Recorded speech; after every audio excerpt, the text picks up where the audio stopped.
اعتقال الكاتب بوعلام صنصال بسبب المغرب والبوليساريو. واحد تسمع.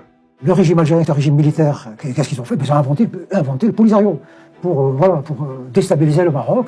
Le Maroc, il faut le savoir, hein, c'est le pays le plus ancien dans le monde. Le Maroc existe depuis 12 siècles. Alors, la France existe depuis 1000 ans. La France n'a pas colonisé le Maroc, pourquoi? Mais parce que c'est un grand État. C'est facile de coloniser des petits trucs qui n'ont pas d'histoire. Mais coloniser un État, c'est très difficile. Quand la France a colonisé l'Algérie, toute la partie ouest de l'Algérie faisait partie du Maroc. أزمة دبلوماسية في الأفق بين الجزائر وفرنسا بسبب اعتقال الكاتب الفرنكو جزائري بوعلام صنصال.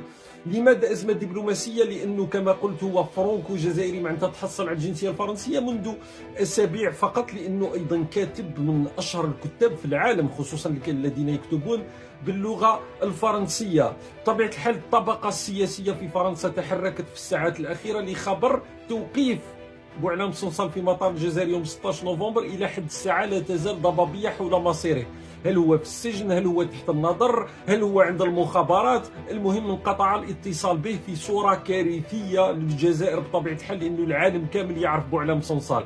سبب الاعتقال أنه قال بأنه ميليشيات البوليساريو صناعة من النظام الجزائري، أنه النظام الجزائري نظام عسكري وهي حقيقة لا يختلف عليها اثنان، وأعطى رؤيته لقضية تاريخ الحدود بين الجزائر والمغرب، رؤيته لتاريخ المغرب لتاريخ الجزائر.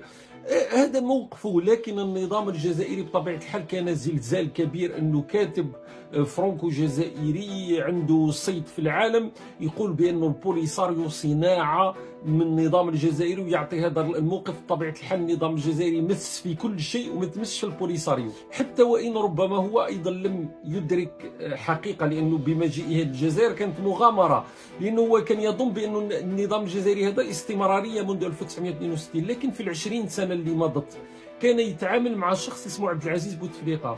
عبد العزيز بوتفليقة إنسان يقرأ، إنسان مثقف، إنسان كان يجد بأنه وجود أشخاص مثل بوعلام صنصال يعارضونه ويعطون مواقف مختلفة، أنه كان هذا يغذي نوعا ما الذات تاعو، الأنا تاع عبد العزيز بوتفليقة، لأنه إنسان مثقف، إنسان عنده مستوى فكري. اليوم عندك أشخاص مثل سعيد شنقريحة وتبون في الحكم. تبون لما كان والي، تبون إنسان إداري عمره ما قرأ كتاب في حياته. الناس اللي عرفوه لما كان والي، أقول ليس فيما بعد لما صار وزير أول وغير ذلك، لكن ما يقراش ما يطلعش، إنسان ما عندوش مستوى. نفس الشيء العسكر الذين يحكمون بطبيعة الحال لا يدركون حجم الحماقة التي ارتكبوها. اليوم كل الأضواء مسلطة على بوعلام صنصال. اليوم قدرت تكبر الأزمة الدبلوماسية مع فرنسا بهذا السبب. اليوم العالم كله راح يشوف الطبيعة القمعية للنظام الجزائري، راح يفضحوا أنفسهم بفقط الممارسة هذه حتى إذا تم إطلاق سراحه.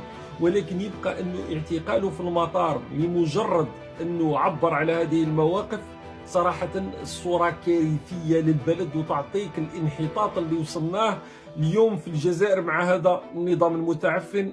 والله المستعان دائما.